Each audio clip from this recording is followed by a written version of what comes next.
What's up YouTube? Prime Gundam coming at you again with another Let's Play Gundam War video. In this video we're going to be looking at the different types of cards and the card anatomy and what you need to do to bring your cards out into play to crush your opponent's hopes and dreams and grant independence to your space colony and or side. But real quick, I need to make a minor note to the playfield. I was watching my last video and I totally forgot this. Alright, so quick review. Your nation pile goes here. And when you take damage or have to bring a card into play, you move cards from your nation pile to your discard pile. Your opponent has two battle areas they can attack you in.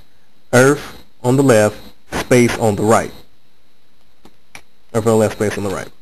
Below your nation pile is your station area. And in your station area goes your units, characters, or operation cards that are waiting to have their effects activated or be moved into battle.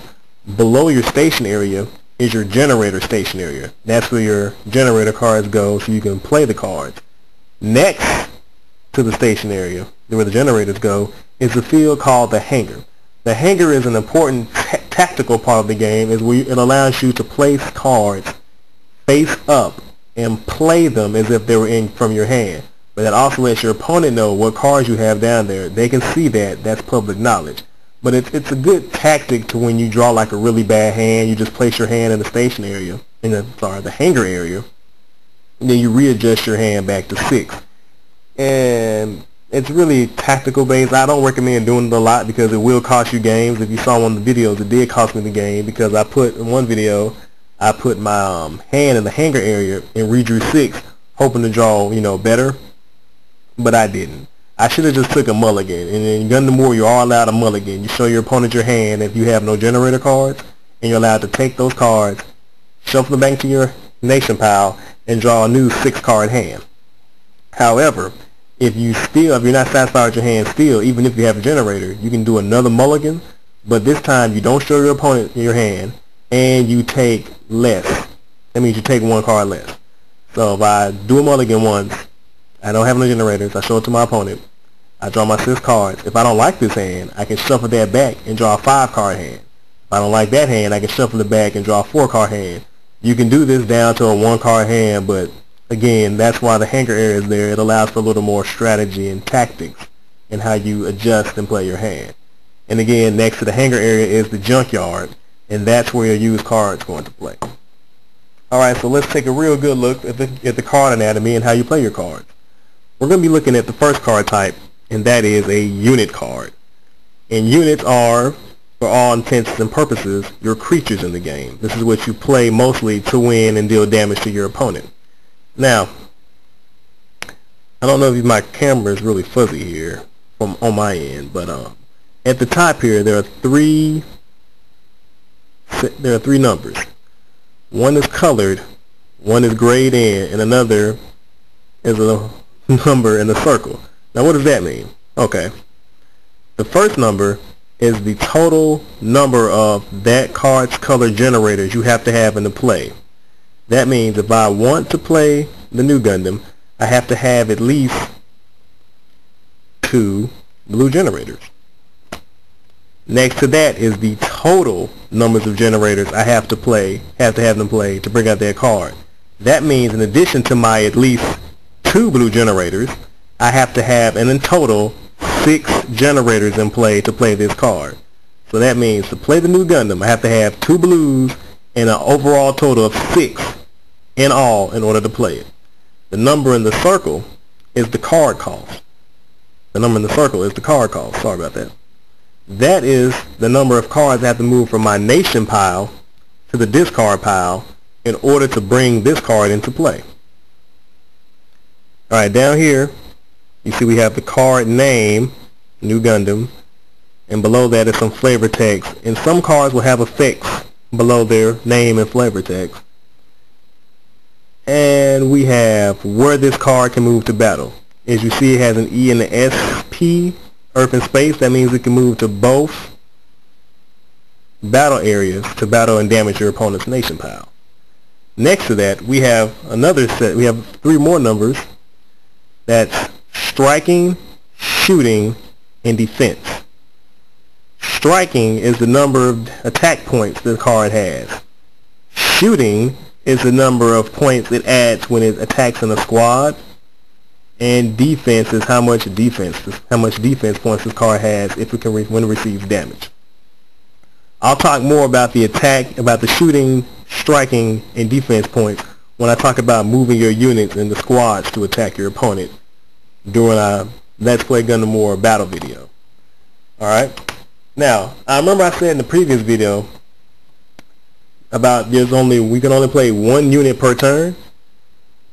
There's also a rule to that. You can play one main unit card and one support unit card and play one turn. And the support unit card is anything like a character or anything that says battleship, base, or support. That means I can play this new Gundam in the same turn I play this Medea transport ship. It's simple. But if I play a Medea transport ship and a character card, then one of those has to count as my main unit I play for that turn. If I remember the rules correctly. Next up, we're going to look at character cards, and I have Kiriyamato. Same deal applies. These number of tops are the cost need to have to play the card. The first number is the total color generator I have to have in play. You see, this has to have 2 white in play. The next number is the total generators in all overall I have to have in play. So that means I have to have 2 white and a total of 4 generators in all to play this. And the number in the circle is the card cost. I don't know if you can see it again, but I have to have 0. I have to pay 0 to bring this into play. Alright. Just like the unit cards, character cards add shooting, striking, and defense when you equip them to a unit. And it pretty much it pretty much crosses over. If I put Kiriyamato here in the new Gundam, sorry about that glare, he'll add 2 striking points to his 5. It had 2 striking points to its 5 striking points, 1 shooting point to its 3 shooting points, and 2 defense points to its 5 defense points. Next to that, some character cards also have attributes, such as Kiriyamato here is a male character coordinator type. I'll talk more about the abilities of the character cards when I go into detail about gameplay mechanics and effects. Also, just like some unit cards, some character cards will have effects below their name and flavor text. And again, when I play with the one unit, well, tongue tied today. The 1 unit per turn rule applies to a main unit and a support unit. These are support units. I can play a main unit and 1 support unit to go with it a turn if I choose to do so. Alright gang, next card we're going to look at are operation cards. And this is Can You See the Moon Tonight? Operation cards are permanent cards that stay into play and wait to have their effects activated.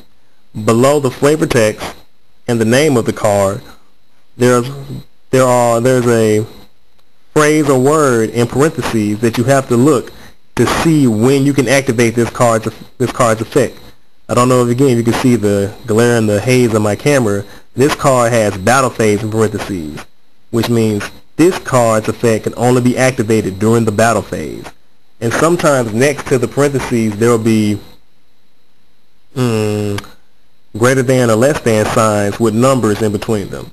That's the card cost you have to play. I don't know if you can see, but it has the parentheses phrase and the greater than, or the brackets, excuse me, the bracket number says that I have to pay 0 cards to activate this effect.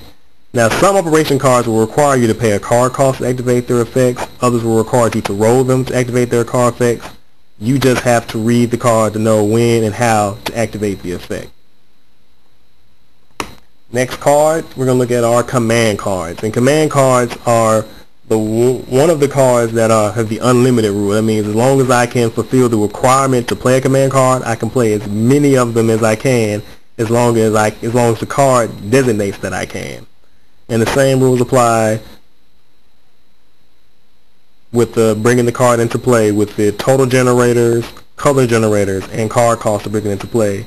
And it also follows the same rule that operation cards play. It'll have a phrase or a word in parentheses, and I will have to look at the parentheses, look at the command card, look at the parentheses. When can I activate this card? Are we in that phase in the game state? And if we are, then I can use this command card from either my hand or my hanger area. And naturally, the last card we're going to look at, and I have 3 here, are generator powers. And these are how you bring your cards into play. As I've said so many times, these are the lifeblood of your deck. So if I wanted to play the new Gundam again, I have to have at least 2 blues and 6 any other color to bring it out into play. So that doesn't mean I have to have 2 plus 6. No. The 2 is included in the 6. I have to have at least, out of the 6 generators, I have to have at least 2 that are blue. And also, while I'm still here, I don't know if you can see on my camera again, I really need to get a new one, but below the shooting, striking, and defense, there's sometimes letters in a red circle, and that determines the rarity of the card. And there are commons, rares, and uncommons. Then there's also shinies, then there's gold lettering, then there's shiny with gold lettering. But the shininess of the cards don't mean anything. What you want to look at, if you ever get a hold of these cards, is the bottom left corner would tell you the rarity of your card. R for rare, U for uncommon. If anything's there, if nothing's there, then it's a common. And I'm really not too familiar with the sets expansion numbers because it went all over the place, and when I do get familiar with them, I'll share and let you know. But other than that, that's the basic card anatomy in Gundam War. Again, I hope this was helpful as we begin to bring you more Gundam War videos. And if you have any questions or comments, please feel free to leave them. And I don't know if you can see it in the video, but I'm wearing this celestial being armband a friend got for me. It's really spiffy. It's a change up from the Transformer ones I normally wear. But yeah, this is Prime Gundam, and I'll see you in my next video. Take it easy.